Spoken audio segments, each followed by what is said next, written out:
स्वागत आहे आपले YBD अकॅडमी या युट्यूब चॅनल होती. या व्हिडिओच्या माध्यमाने आज आपण सातारा मध्यवर्ती सहकारी बँकेमध्ये 320 पेक्षा जास्त जागांसाठी भरती आलेली आहे. या भरतीसाठी ऑनलाईन अर्ज कसा भरायचा आहे याविषयी संपूर्ण माहिती आजच्या व्हिडिओच्या माध्यमाने आपण बघणार आहोत.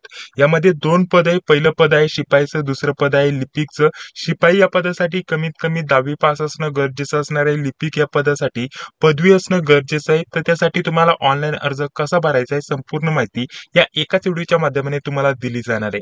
त्यासोबतच जाहिरातीवरती डिटेलमध्ये आपण व्हिडिओ बनवला होता. अभ्यासक्रम काय आहे, वयाची अट काय आहे, फी काय असणार आहे आणि बाकी इतर जेवढे पण तुमच्या मनातील प्रश्न असतील त्यावरती आपण सेपरेट व्हिडिओ टाकलेला आहे. त्याची लिंक डिस्क्रिप्शन बॉक्समध्ये टाकून देतोय आणि त्यासोबत या पदभरतीसाठी तुम्ही अर्ज करत असाल तर त्यासाठी तुम्हाला नोट्स देखील असणं गरजेचं असणार आहे. तर तुम्हाला नोट्स कुठून भेटतील, कशा भेटतील त्याविषयी संपूर्ण माहिती तुम्हाला देणार आहे याच व्हिडिओमध्ये पुढे. त्यासाठी नक्कीच या व्हिडिओला पूर्ण बघा. तर चला ऑनलाईन अर्ज भरायला सुरुवात करूया. तर बघा ही ऑफिशियल वेबसाईट आहे. ऑफिशियल वेबसाईट वरती नोकरी भरतीचा ऑप्शन आहे. इथे क्लिक करून तुम्ही ही जाहिरात डाउनलोड करू शकता. जाहिरातीमध्ये सविस्तर माहिती दिलेली आहे ती तुम्ही वाचू शकता. इथेच खाली ऑनलाईन अर्ज करण्यासाठी लिंक आहे जी की तुम्ही बघू शकता. ती ही वेबसाईट आहे. बघा या देखील वेबसाईटची लिंक व्हिडिओच्या डिस्क्रिप्शन बॉक्स मध्ये टाकून देतोय. इथून तुम्ही ऑनलाईन अर्ज भरायला सुरुवात करू शकता. इथं आल्यानंतर इथून सुद्धा तुम्ही जाहिरात डाउनलोड करू शकता. इथं काही सूचना दिलेल्या आहेत ते तुम्ही वाचू शकता. ऑनलाईन अर्ज भरायला आजपासून सुरुवात झालेली आहे. शेवटची तारीख असणार आहे 21 ऑगस्ट 2024 सायंकाळी 5 वाजेपर्यंत तुम्ही ऑनलाईन अर्ज भरू शकता. तर बघा ऑनलाईन अर्ज कसा भरायचा आहे. तर त्यासाठी सर्वप्रथम आपल्याला रजिस्ट्रेशन करणं गरजेचं असणार आहे, म्हणजेच नोंदणी करणं गरजेचं असणार आहे. तर नवीन नोंदणी इथे आपल्याला क्लिक करायचंय. आता ज्या पण पदासाठी अर्ज भरायचा आहे ते तुम्ही इथं पद निवडणार. पहिलं सर्वप्रथम इथं पद निवडण्यासाठी ऑप्शन आहे. तुम्ही कनिष्ठ लेखनिक म्हणजेच लिपिक किंवा आपल्याला इथं दुसरं ऑप्शन आहे कनिष्ठ शिपाई. शिपाई पदासाठी तुम्हाला अर्ज भरायचा आहे. कोणत्याही पदासाठी तुम्ही अर्ज भरू शकता. जी प्रोसेस असणार आहे ती सारखीच असणार आहे. जसे की मला कनिष्ठ शिपाई या पदासाठी अर्ज भरायचा आहे किंवा कनिष्ठ लेखनिक या पदासाठी अर्ज भरायचा आहे तर ते मी इथं सिलेक्ट करणार. त्यानंतर एक मोबाईल नंबर देणार. जन्मतारीख तुम्हाला इथे सिलेक्ट करण्यासाठी ऑप्शन आहे. तुमची जी पण जन्मतारीख असेल ती तुम्ही जन्मतारीख इथे सिलेक्ट करणार. ठीक आहे. अशा प्रकारचं सर्वप्रथम दिवस, त्यानंतर तुमचा जो पण जन्माचा महिना असेल तो आणि त्यानंतर वर्ष तुम्हाला सिलेक्ट करण्यासाठी ऑप्शन आहे. तुम्ही अशा प्रकारची जन्मतारीख सिलेक्ट करणार. त्यानंतर तुमचं पहिलं नाव टाकायचंय. ठीक आहे. पहिलं नाव टाकल्यानंतर एक ईमेल आयडी टाकायचा आहे. त्यानंतर इथे खाली आडनाव टाकायचंय. त्यानंतर एक पासवर्ड तयार करायचा आहे. तोच पासवर्ड तुम्हाला पुन्हा इथे टाकायचा, कन्फर्म करायचा आहे. परीक्षा शुल्क 500 रुपये असणार आहे. इथे तुम्हाला आधार नंबर टाकायचा आहे आणि आधार नंबर पुन्हा तुम्हाला कन्फर्म करायचा आहे. ठीक आहे. आणि त्यानंतर इथे खाली जो कॅप्चा दिसत आहे हा कॅप्चा तुम्हाला इथे टाकून इथं नोंदणी करायचं ऑप्शन आहे. इथे तुम्हाला क्लिक करायचंय. त्यापूर्वी आपल्याला कृपया नोंदणी करण्यापूर्वी इथं टिक लावायला विसरायचं नाहीये. ठीक आहे. ही माहिती आपण पूर्ण तपासली असा याचा अर्थ होतो. बाकी जास्त काय माहिती टाकण्याची गरज नाहीये. आणि त्यानंतर कॅप्चा टाकून नोंदणीवरती तुम्हाला क्लिक करायचं आहे. तर बघा शेवटी सबमिट वरती क्लिक केल्यानंतर अशा प्रकारचं तुमच्याकडे इथे ओपन होऊन येईल. इथे ऍप्लिकेशन आयडी तुम्हाला इथे भेटून जातो. हा तुम्हाला व्यवस्थित जपून ठेवायचा आहे. ठीक आहे. आता हा तुमचा ऍप्लिकेशन आयडी असणार आहे. आता तुम्हाला डायरेक्टली लॉग इन व्हायचंय. त्यासाठी लॉग इन पृष्ठावरती परत जा यावरती तुम्हाला क्लिक करायचंय किंवा तुम्ही जेव्हा रजिस्ट्रेशन केलं होतं तिथेच तुम्हाला वरती लॉग इन आयडी आणि पासवर्ड टाकण्यासाठी ऑप्शन होतं. त्या पेज वरती देखील तुम्ही जाऊ शकता. ते पेज हे होतं बघा. तर इथं आता मी लॉग इन आयडी जो भेटला होता तो मी लॉग इन आयडी इथे टाकणार. त्यानंतर इथे पासवर्ड मला टाकायचा. जो पासवर्ड मी तयार केला होता तो पासवर्ड मी टाकणार आणि त्यानंतर लॉग इन करा इथे मी क्लिक करणार. तर बघा लॉग इन झाल्यानंतर अशा प्रकारचं पुढील पेज तुमच्याकडे इथे ओपन होऊन येईल. आता तुम्ही जे पद निवडले त्याच्याविषयी तुम्हाला अजून एक्स्ट्रा माहिती भरावी लागणार आहे. इथे तुम्हाला अजून अर्ज पुढे भरावा लागणार आहे. कोणकोणती माहिती कशी टाकायची सविस्तर माहिती तुम्हाला या व्हिडिओच्या माध्यमाने दिली जाणार आहे. अजून व्हिडिओला लाईक केलं नसेल तर व्हिडिओला लाईक करा. चॅनलवरती पहिल्यांदा आला असेल तर चॅनलला सबस्क्राईब करा. जी बेल येते तिलाही क्लिक करा जेणेकरून मी जेव्हा पण व्हिडिओ अपलोड करतो त्या व्हिडिओची नोटिफिकेशन तुम्हाला लगेच भेटून जाईल. बघा त्यानंतर लॉग इन झाल्यानंतर अशा प्रकारचं पेज तुमच्याकडे इथे ओपन होऊन येईल. इथे तुमची काही माहिती दिलेली आहे. पुढे जर म्हटलं तर स्टेप दिलेले आहे. सर्वप्रथम वैयक्तिक माहिती टाकायची, शैक्षणिक माहिती, त्यानंतर फोटो आणि सिग्नेचर अपलोड करायचे, त्यानंतर ऍप्लिकेशन प्रिव्ह्यू करायचंय, पेमेंट करायचंय आणि प्रिंट घ्यायची. अशा प्रकारचा तुम्हाला अर्ज भरायचा आहे. तर इथं व्ह्यूचं ऑप्शन आहे. सर्वप्रथम मी इथे क्लिक करणार. इथं अशा प्रकारचं येऊन जाईल. पद आपण ऑलरेडी निवडलेलं असतं. आपलं नाव वगैरे तुम्हाला दिसून येतील. आता ठीक आहे. आपण पहिलं नाव आणि शेवटचं नाव टाकलं होतं. मधलं नाव टाकायचं बाकी होतं ते मधलं नाव टाकायचं. इथे आईचं नाव टाकायचं. त्यानंतर इथं वडिलांचं नाव टाकायचं. आधार नंबर इथं ऑलरेडी आलेला आहे. चला पुढील माहिती काय आहे ते बघूया. पुढे जर म्हटलं तर जन्मतारीख देखील टाकलेले, mobile number, email ID already टाकलेला आहे. महिला किंवा पुरुष तुम्हाला इथे हे सिलेक्ट करायचंय. विवाहित अविवाहित सिलेक्ट करायचंय. त्यानंतर पुढे यायचंय. पुढे आल्यानंतर तुम्हाला संपूर्ण तुमचा पत्ता टाकायचा आहे. इथे व्यवस्थित पत्ता टाका, गाव टाका, तालुका टाका, जिल्हा टाका. त्यानंतर राज्य आपलं ऑलरेडी इथं महाराष्ट्र आपल्याला निवडायचंय आणि त्यानंतर इथं पिनकोड टाकायचा आणि त्यानंतर सेव्ह म्हणजेच जतन करा यावरती क्लिक करायचं आहे. तर बघा पुढे आल्यानंतर तुमच्याकडे अशा प्रकारचं येऊन जाईल. आता तुम्हाला इथं 10वीची आणि डिग्रीची माहिती इथं द्यायची आहे. आता यामध्ये जर म्हटलं तर आपल्याला पदाचं नाव दिसत आहे. सर्वप्रथम 10वीचं जर म्हटलं तर इथं बोर्डाचं नाव टाकायचंय. ठीक आहे. जे पण बोर्डाचं नाव असेल ते तुम्ही इथं सिलेक्ट करू शकता किंवा टाकू शकता. इथं बघा अशा प्रकारचं तुमच्याकडे येऊन जाईल.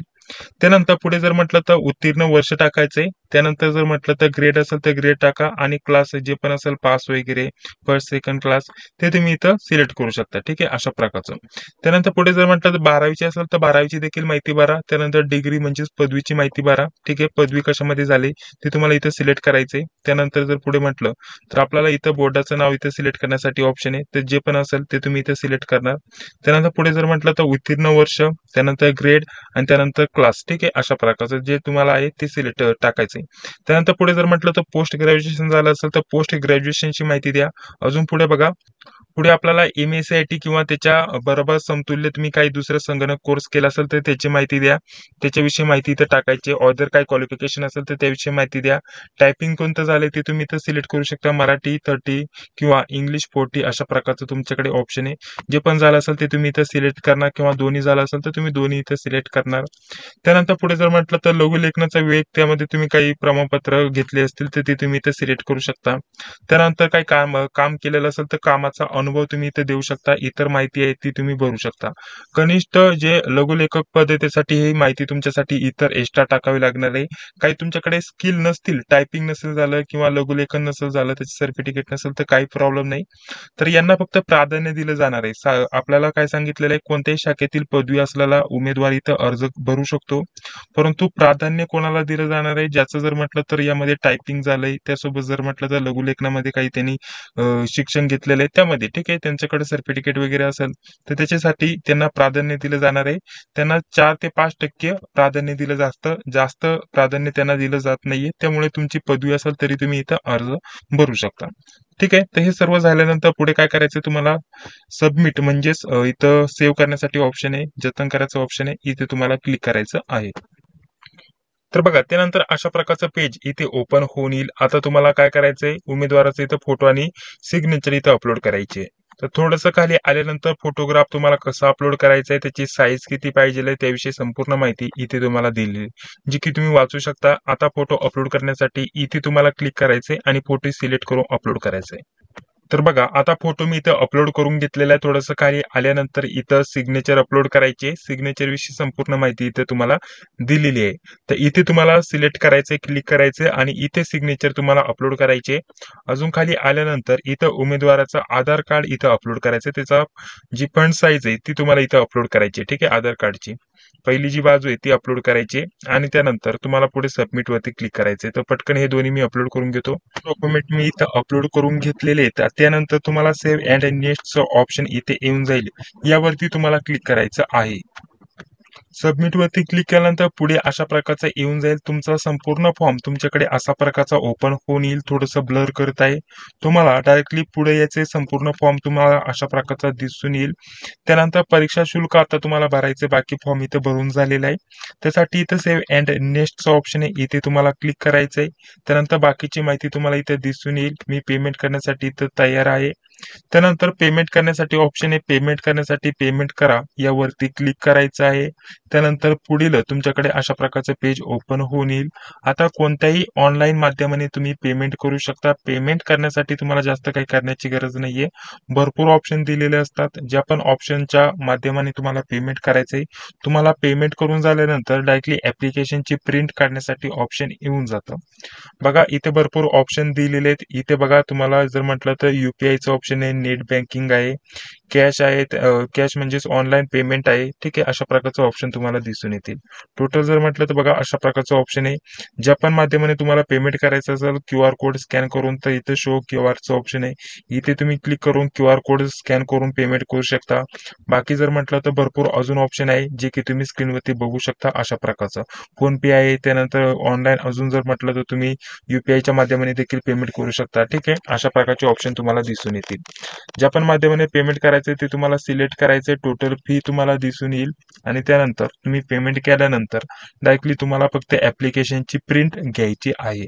बाकी या व्यतिरिक्त जास्त फॉर्म भरण्यासाठी काही करण्याची गरज नाहीये. या पदभरतीच्या नोट्ससाठी वर तुम्हाला एक नंबर दिसत असेल त्यावरती तुम्हाला संपर्क करायचा आहे.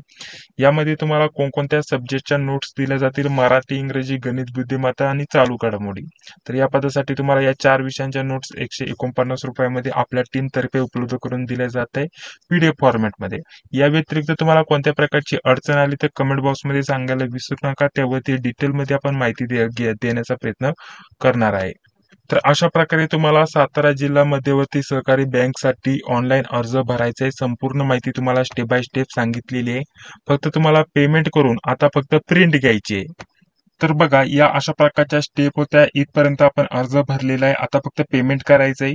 त्यानंतर फक्त प्रिंट घ्यायचे. प्रिंट घेतल्यानंतर एक्झाम कार्ड तुम्हाला डाउनलोड करायचे आणि त्यानंतर लास्टला परिणाम रिझल्ट आपल्याला बघायचा आहे. हे सर्व प्रोसेस तुम्हाला या लॉगिन आयडी वरती बघण्यासाठी भेटणार आहे. जो तुम्हाला ऍप्लिकेशन नंबर दिलाय किंवा ID दिलेली आहे आणि जो पासवर्ड तयार केला त्यावरतीच इथून पुढे सर्व अपडेट तुम्हाला समजून येतील. ठीक आहे, अशा प्रकारचा तुम्ही अर्ज भरू शकता. अशा प्रकारची सर्व माहिती तुम्हाला देण्याचे प्रयत्न केलेला आहे. सविस्तर स्टेप बाय स्टेप तुम्हाला ऑनलाईन अर्ज कसा भरायचा आहे. या व्यतिरिक्त अजून काही प्रश्न असतील तर कमेंट बॉक्समध्ये सांगायला विसरू नका. हा व्हिडिओ आवडला असेल तर नक्कीच व्हिडिओला लाईक करा, चॅनलला देखील सबस्क्राईब करा, जी बेल तिलाही क्लिक करा. भेटूया पुढील व्हिडिओमध्ये. जय हिंद, जय महाराष्ट्र.